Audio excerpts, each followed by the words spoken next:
नमस्कार दोस्तों, कैसे हैं आप सब। आशा करता हूं आप सब ठीक होंगे। दोस्तों, भारतीय इतिहास के ऐसे कई रहस्य अभी उजागर होने बाकी हैं जो हमें इतिहास में नहीं पढ़ाए जाते हैं, या कहें तो कुछ झूठ भी पढ़ाए जाते हैं, या कि जिनके बारे में इतिहासकारों में मतभेद भी है। दोस्तों, आज हम बात करेंगे भारतीय इतिहास के कुछ ऐसे झूठ के बारे में जो हमारे समाज को तोड़ने में अहम रोल अदा किए हैं। दोस्तों, जिस राजनीतिज्ञ को अपने देश के समाज और इतिहास की अच्छे से जानकारी नहीं होगी तो स्वाभाविक रूप से ही वह समाज में प्रचलित धारणा या अफवाह को ही सच मानकर कार्य करेगा, जिससे समाज में असंतोष ही फैलेगा। हालांकि यहाँ जो कुछ भी हम कह रहे हैं वो सारी बातें सत्य हो यह ज़रूरी नहीं है, लेकिन इस पर खुले दिमाग से और सभी साक्ष्य और स्रोत के साथ विचार विमर्श किया जाए तो निश्चित ही कम से कम यह समझ तो बनेगी ही कि सबसे ज़रूरी है वह भारतीयता जो सदियों से चली आ रही परंपरा की पोषक है। दोस्तों, हम किसी भी धर्म, जाति या समाज के हो, लेकिन सबसे पहले हम भारतीय हैं। दोस्तों, भारत पिछले सैकड़ों सालों तक गुलाम रहा है, पहले मुग़लों का, उसके बाद अंग्रेज़ों का। हम इसके बारे में अब जानना नहीं चाहते हैं कि गुलामी के काल में क्या क्या हुआ, जिसके परिणाम हम आज तक झेल रहे हैं। दोस्तों, यह सही है कि अतीत के बुरे वक्त को भूलकर नए भविष्य की ओर आगे बढ़ना चाहिए, लेकिन यह भी उतना ही सत्य है कि जो लोग अपने अतीत से सीख नहीं लेते वे अपना भविष्य बिगाड़ लेते हैं। वर्तमान को जानकर लगता है कि हमने अतीत से सीख नहीं ली। दोस्तों, भारत के इतिहास को झूठ कहना थोड़ा ज़्यादा कठोर शब्द हो जाता है, लेकिन कई कारण हैं जिसकी वजह से हमें अपने इतिहास की पुस्तकों में कुछ बदलाव करने की ज़रूरत है। जैसे कि दोस्तों, हमारी इतिहास की किताबों में अनुसूचित जाति और जनजाति से आने वाले राजाओं के बारे में कुछ नहीं बताया जाता है, जबकि इतिहास काफ़ी राज परिवार और योद्धा इन समाज से भी आते थे। क्यों? दरअसल वामपंथी इतिहासकारों ने हमारी किताबें लिखी, ऐसे में वामपंथी तत्व इसमें मौजूद हैं। वामपंथ के अनुसार मानव सभ्यता में सदैव से एक वर्ग शोषण करता है, दूसरा राज करता है। हुआ क्या? वामपंथी लोगों ने इसको जाति से जोड़कर भारत में इतिहास लिख दिया, किंतु आज यह इतिहास समाज में जहर घोल रहा है। अब अगर वामपंथी अनुसूचित जाति जनजाति से आने वाले योद्धाओं और राजाओं के बारे में लिखते तो उनका उद्देश्य पूरा नहीं होता। दोस्तों, वर्तमान इतिहास में एक ऐसे अंग्रेज के बारे में भी नहीं पढ़ेंगे जो ब्रिटिश के लिए तो अच्छा रहा हो, किंतु भारत के लिए दानव जैसे विंस्टन चर्चिल ने लाखों भारतीयों को भूखा मार दिया था। सेकुलरिज्म को लेकर अजीब सा भारतीय इतिहासकारों में पागलपन देखने को मिलता है, जबकि इस शब्द या विचार की शुरुआत चर्च और राजा के मध्य संघर्ष से हुआ।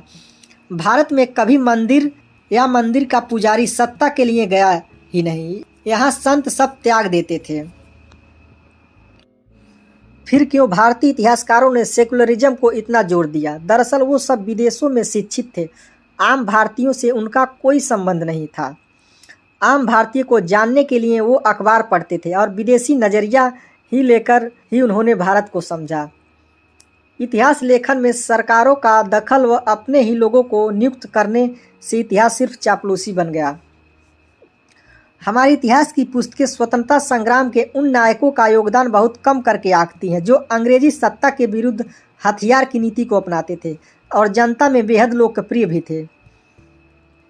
इतिहास की किताबों में ऑक्सफोर्ड, कैम्ब्रिज से लौटने वाले लोगों का योगदान अधिक होने के कारण हमारे इतिहासकारों का स्वयं इन्हीं परिवारों से आना है, ऐसा माना जाता है। दोस्तों, हमारे भारतीय इतिहास में ऐसी बहुत सी भ्रांतियां हैं जो हमें गलत पढ़ाई जाती हैं, या कहें तो उसमें इतिहासकारों का अपना अलग अलग मत भी है। आइए थोड़ा इसके बारे में भी जान लेते हैं। जैसे कि वास्को डी गामा ने भारत की खोज की और भारत के इतिहास की शुरुआत सिंधु घाटी से होती है। सिकंदर ने पोरस को हरा दिया। आर्य बाहरी और आक्रमणकारी थे। तुर्क सम्राट जलालुद्दीन अकबर महान था। शिवाजी एक लुटेरे और कायर थे। श्री राम और श्री कृष्ण कभी नहीं हुए बल्कि काल्पनिक हैं। विक्रमादित्य कोई ऐतिहासिक व्यक्ति नहीं थे। सरस्वती नदी का कोई अस्तित्व नहीं था। मनुस्मृति और रामचरित मानस दलित विरोधी है, इत्यादि। दोस्तों, गोवा में एक जगह है जिसे वास्को डिगामा के नाम से जाना जाता है। सचमुच भारत खोया हुआ था और जिसके बारे में दुनिया कुछ नहीं जानती थी। क्या वास्को डिगामा के पहले भारत में कोई विदेशी नहीं आया था? और क्या भारत कोई ऐसी चीज़ है जिसे खोया जाए? हजारों वर्ग किलोमीटर के भूभाग को वास्को डिगामा ने खोज लिया।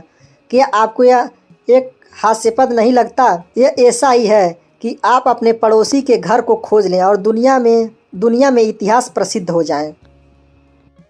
दोस्तों, हालांकि आजकल पढ़ाया जाता है कि भारत के समुद्री मार्ग की वास्को डिगामा ने खोज की थी। सचमुच यह हद दर्ज की मूर्खता है कि भारतीय बच्चों को यह पढ़ाया जा रहा है कि वास्को डिगामा ने भारत की खोज की। पढ़ाया यह जाना चाहिए कि वास्को डिगामा ने यूरोप को पहली बार भारत तक पहुंचने का समुद्री मार्ग बताया। दरअसल पहले यूरोपीय देशों के लिए भारत एक पहेली जैसा था। यूरोप अरब के देशों से मसाले, मिर्च आदि खरीदता था, लेकिन अरब देश के कारोबारी उसे यह नहीं बताते थे कि वह मसाले वह पैदा कहाँ करता है। यूरोप इस बात को समझ चुके थे कि अरब कारोबारी उनसे ज़रूर कुछ छुपा रहे हैं। ये कारोबारी अरब के उस पार पूर्वी देशों से ज़्यादा परिचित नहीं थे। जहाँ तक सवाल भारत का था तो इसके एक ओर हिमालय की ऐसी श्रृंखलाएँ हैं जिसे पार करना उस दौर में संभव नहीं था। भारत के दूसरी ओर 3 ओर से भारत को समुद्र ने घेर रखा था। ऐसे में यूरोप वासियों के लिए भारत पहुंचने के 3 रास्ते थे।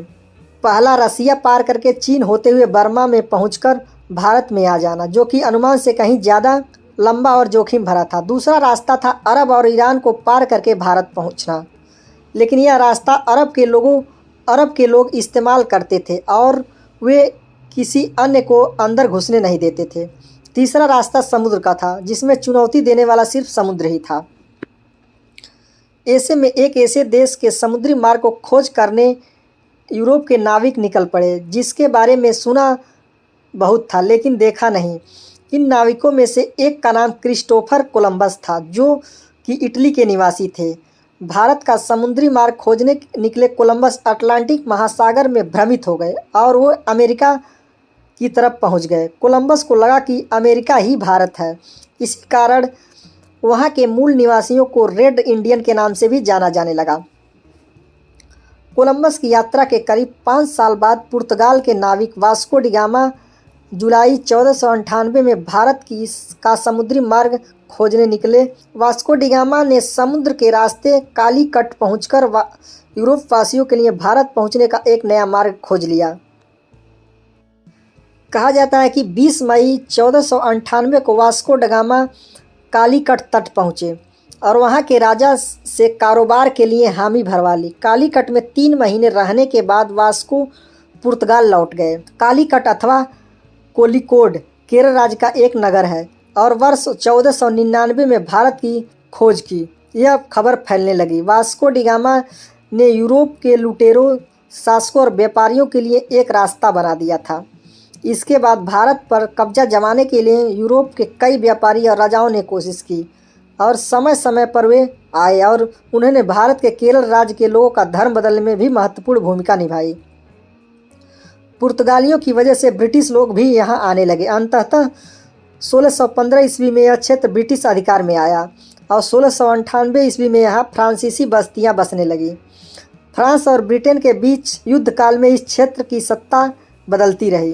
1503 में वास्को डिगामा पुर्तगाल लौट गए और 20 साल वहां रहने के बाद वह भारत वापस चले गए। 24 मई 1524 को वास्को डिगामा की मृत्यु हो गई। लिस्बन में वास्को के नाम का एक स्मारक भी है। इसी जगह से उन्होंने भारत की यात्रा शुरू की थी। दोस्तों, तो भारत के इतिहास का दूसरा सबसे बड़ा झूठ भारत के इतिहास की शुरुआत सिंधु घाटी से होती है, इसका होना है। इतिहास में 2 बातें प्रचारित की जाती हैं। पहली यह कि भारतीय इतिहास की शुरुआत सिंधु घाटी की सभ्यता से होती है। दूसरी यह कि सिंधु घाटी के लोग द्रविड़ थे, अर्थात वे आर्य नहीं थे। कुछ इतिहासकारों का मानना है कि यह दोनों ही बातें झूठ हैं।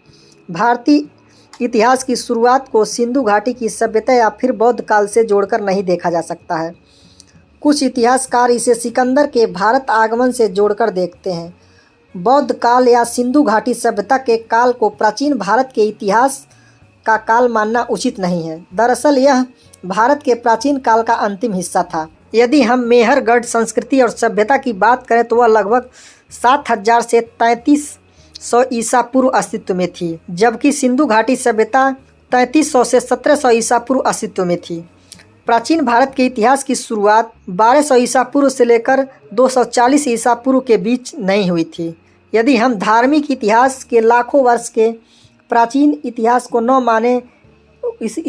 न भी माने तो संस्कृत और कई प्राचीन भाषाओं के इतिहास के तथ्यों के अनुसार प्राचीन भारत के इतिहास की शुरुआत लगभग 13,000 ईसा पूर्व हुई थी, अर्थात आज से लगभग 15,000 वर्ष पूर्व। उस वक्त 15,000 वर्षों में भारत ने जहां एक ओर हिमयुग देखा तो वहीं उसने जल प्रलय को भी झेला। उस दौर में भारत में इतना उन्नत, विकसित और सभ्य समाज था जैसा कि आज देखने को मिलता है। इसके अलावा ऐसी कई प्राकृतिक आपदाओं का जिक्र और राजाओं की वंशावली का वर्णन है जिससे भारत की प्राचीन इतिहास की झलक मिलती है। सिंधु सरस्वती सभ्यता। वर्तमान सोच से पता चलता है कि सिंधु और सरस्वती नदी के बीच जो सभ्यता बसी थी वह दुनिया की सबसे प्राचीन और प्रसिद्ध समृद्ध सभ्यता थी। यह वर्तमान में अफगानिस्तान से भारत तक फैली थी। प्राचीन काल में जितनी विशाल नदी सिंधु थी उससे कई ज़्यादा विशाल नदी सरस्वती नदी थी। शोध के अनुसार यह सभ्यता लगभग 9000 ईसा पूर्व अस्तित्व में आई थी और 3000 ईसा पूर्व उसने स्वर्ण युग देखा और लगभग 1800 ईसा पूर्व आते आते यह लुप्त हो गया। कहा जाता है कि 1800 ईसा पूर्व के आसपास किसी भयानक प्राकृतिक आपदा के कारण एक और जहां सरस्वती नदी लुप्त हो गई, वहीं दूसरी ओर इस क्षेत्र के लोगों ने पश्चिम की ओर पलायन कर दिया।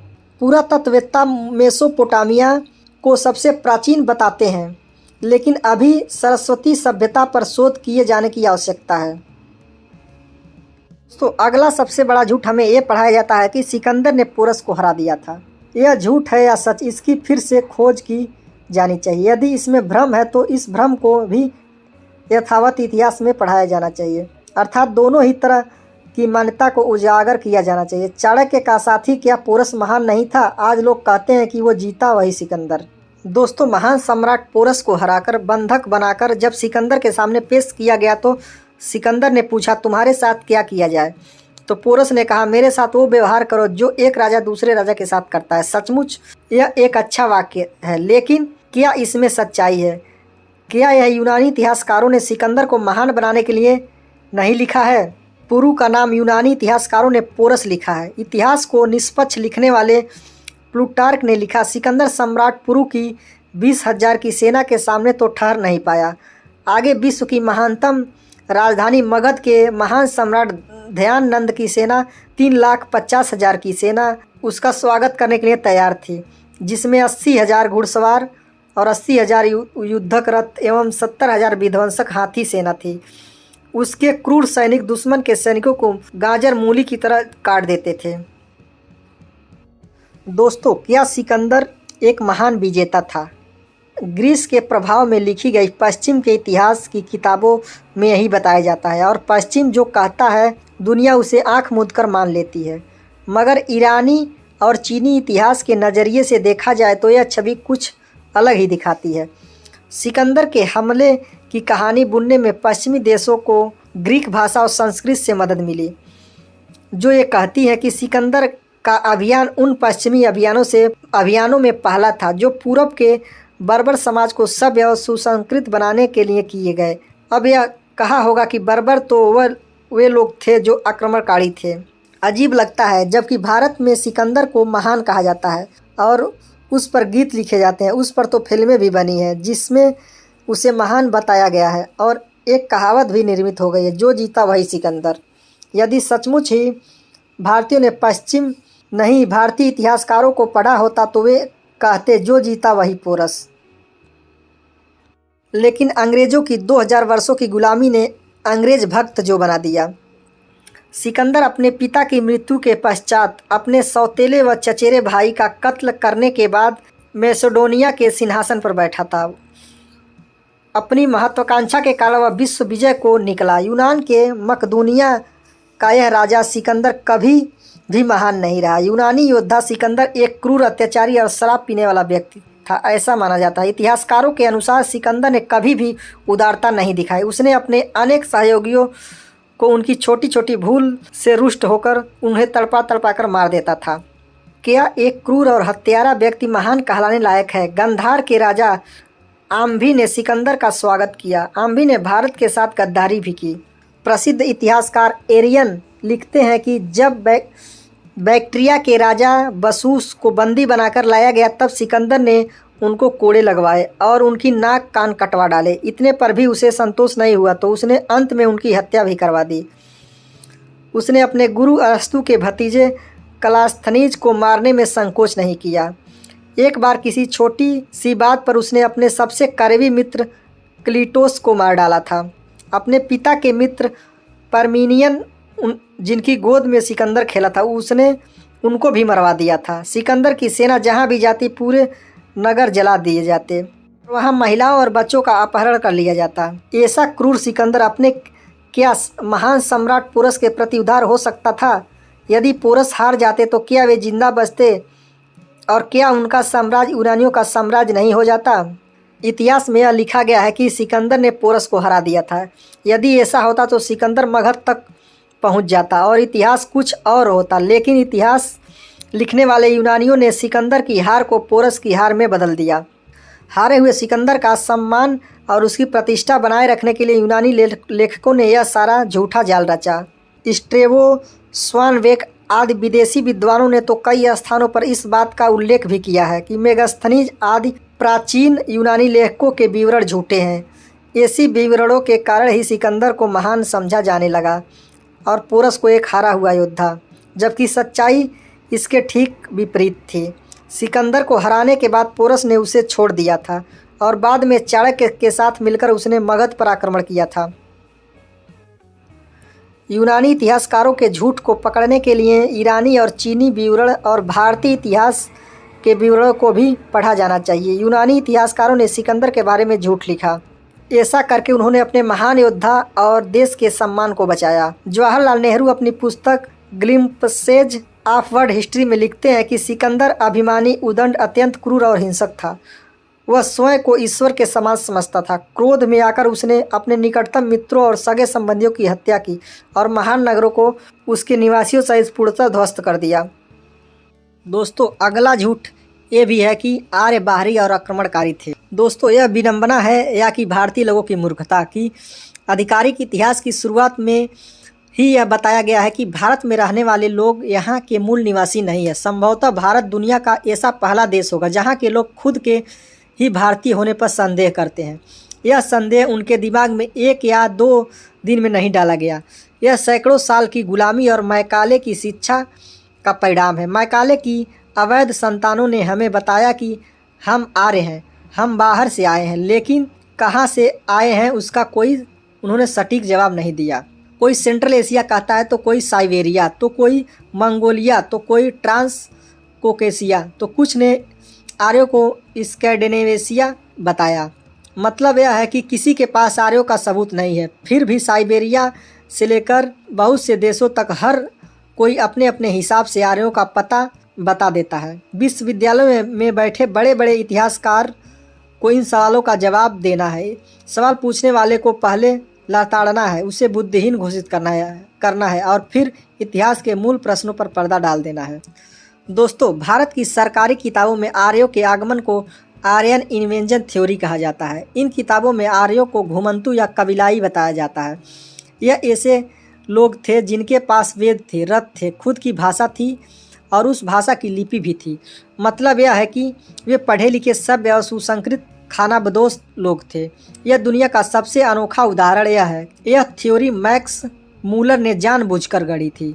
मैक्स मूलर ने ही भारत में आर्यन इन्वेजन थ्योरी को लागू करने का काम किया था, लेकिन इस थ्योरी को सबसे बड़ी चुनौती 1921 में मिली। अचानक से सिंधु नदी के किनारे एक सभ्यता के निशान मिल गए। कोई एक जगह होती तो और बात थी, यह कई सारी जगहों पर सभ्यता के निशान मिलने लगे। इसे सिंधु घाटी सभ्यता कहा जाने लगा। अब सवाल यह पैदा हो गया कि यदि इस सभ्यता को हिंदू या आर्य सभ्यता मान लिया गया तो फिर आर्यन इन्वेजन थ्योरी का क्या होगा। ऐसे में फिर धीरे धीरे यह प्रचारित किया जाने लगा कि सिंधु लोग द्रविड़ थे और वैदिक लोग आर्य। जब अंग्रेजों और उनके अनुसरणकर्ताओं ने देखा कि सिंधु घाटी की सभ्यता तो विश्व स्तरीय सभ्यता थी, इस सभ्यता के पास टाउन प्लानिंग का ज्ञान कहाँ से आया और उन्होंने स्विमिंग पूल बनाने की तकनीकी कैसे सीखी, वह भी ऐसे समय जबकि ग्रीस, रोम और एथेंस का नामो निशान भी नहीं था, तो उन्होंने एक नया झूठ प्रचारित किया। वह यह कि सिंधु सभ्यता और वैदिक सभ्यता दोनों अलग अलग सभ्यता है। सिंधु लोग द्रविड़ थे और वैदिक लोग आर्य। आर्य तो बाहर से ही आए थे और उनके काल सिंधु सभ्यता के बाद का काल है। इस थ्योरी को हमारे यहाँ के बामी पंथों इतिहासकारों ने जमकर प्रचारित किया। यह बहुत प्रचारित किया जाता है कि आर्य बाहरी और आक्रमणकारी थे। उन्होंने भारत पर आक्रमण करके यहाँ के द्रविड़ लोगों को दास बनाया।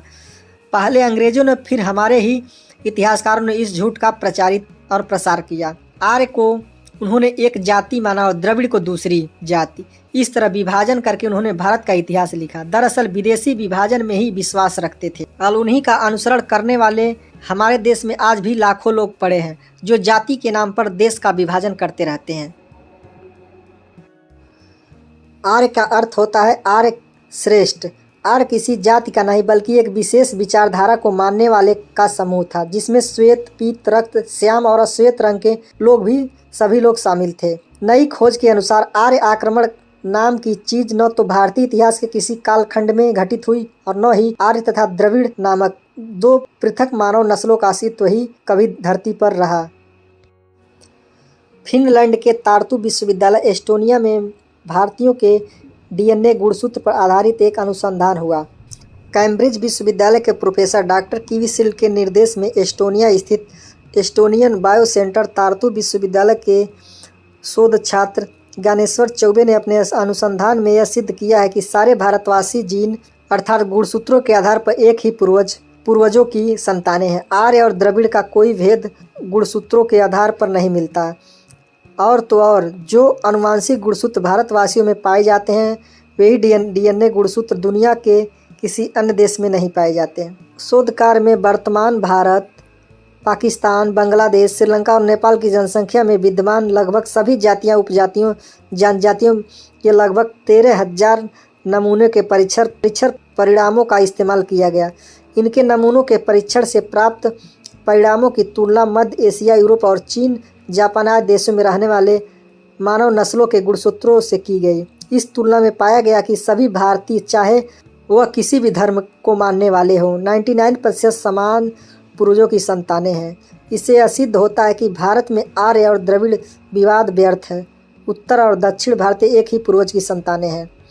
शोध में पाया गया कि तमिलनाडु की सभी जातियां, जनजातियां, केरल, कर्नाटक, आंध्र प्रदेश, जिन्हें पूर्व में कथित द्रविड़ नस्ल से प्रभावित माना गया है, कि समस्त जातियों के डीएनए गुणसूत्र तथा उत्तर भारतीय जातियों के जनजातियों के डीएनए की उत्पत्ति आधार गुणसूत्र एक समान है। उत्तर भारत में पाए जाने वाले सारी जातियां और ब्राह्मणों के डीएनए के मूल स्रोत से कहीं से भी अलग नहीं है। इसी के साथ जो गुणसूत्र उपरोक्त जातियों में जो लोग आर्य और दस्यु को अलग अलग बताते हैं, उन्हें बाबा साहब अम्बेडकर की किताब जाति व्यवस्था का उच्चाटन, जिसका नाम एनिहिलेशन ऑफ कास्ट, को अच्छे से पढ़ना चाहिए।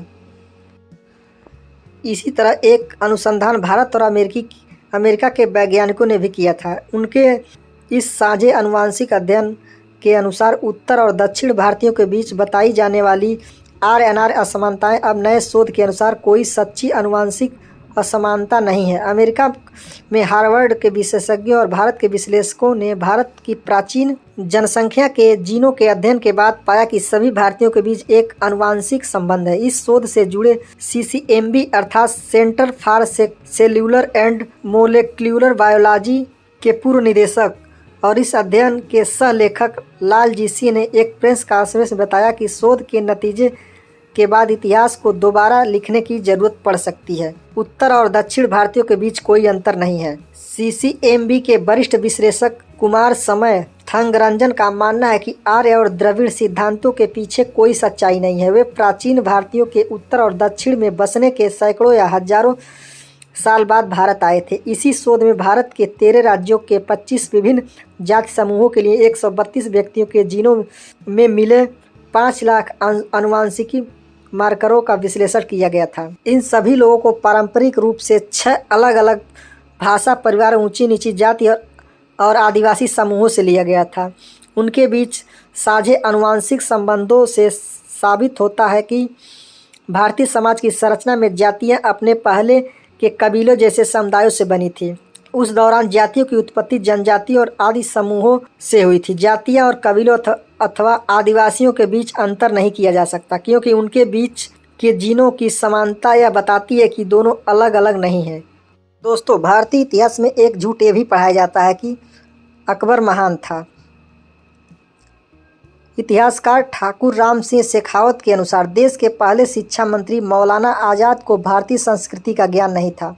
उनके एवं उनके बाद बने मुस्लिम शिक्षा मित्रों के इशारे पर योजनाबद्ध तरीके से इतिहास में काफ़ी फेरबदल किया गया। राम सिंह अंग्रेज इतिहास विंसेंट स्मिथ का हवाला देते हुए अपनी बात के पक्ष में तर्क देते हैं कि सारंगपुर विजय के बाद मुगल सिपहसालार आसफ खान ने अकबर को चिट्ठी लिखी थी कि मालवा और निमाड़ को हिंदू विहीन कर दिया गया है।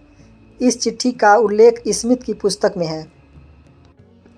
शेखावत कहते हैं कि अकबर के लिए पहली बार महान शब्द का संबोधन एक पुर्तगाली पादरी ने किया था। अकबर इतना क्रूर था कि आत्मसमर्पण करने वाले लोगों को भी मौत के घाट उतार देता था। जो इस्लाम कबूल नहीं करते थे वे कहते हैं टीवी और फिल्मों में अकबर और जोधा भाई के प्रेम प्रसंग दिखाए जाते हैं, जबकि हकीकत में जोधा से अकबर की शादी ही नहीं हुई थी। उसका भाई यानी भारमल का बेटा भूपत उसका डोला अकबर के खेमे में छोड़ गया था। शेखावत कहते हैं कि अबुल फाजल ने भी एक जगह उल्लेख किया है कि जोधा को एक ही बार ही आगरा के महल से बाहर निकलने दिया गया था, जब उसका भाई भूपत अकबर के बचाते हुए मारा गया था। हिंदुस्तानी परंपरा में गुरु को ईश्वर के समकक्ष माना गया है।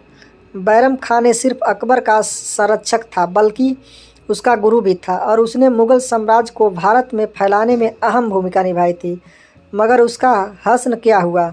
अकबर ने बैरम खां को बुरी तरह मारा था। बैरम खां ने जीवन भर हुमायूं की और 18 वर्ष तक अकबर की सेवा की थी। अकबर ने उसकी सुंदर पत्नी को उससे छीन ली और उस पर राजद्रोह के झूठे आरोप लगाए। दरअसल बाबर, हुमायूं, अकबर, शाहजहां, औरंगजेब ने उत्तर और मध्य भारत में कत्लेआम कर भारतीय जनता को मुसलमान बनाया और उन्हें अपनों के खिलाफ ही खड़ा कर दिया।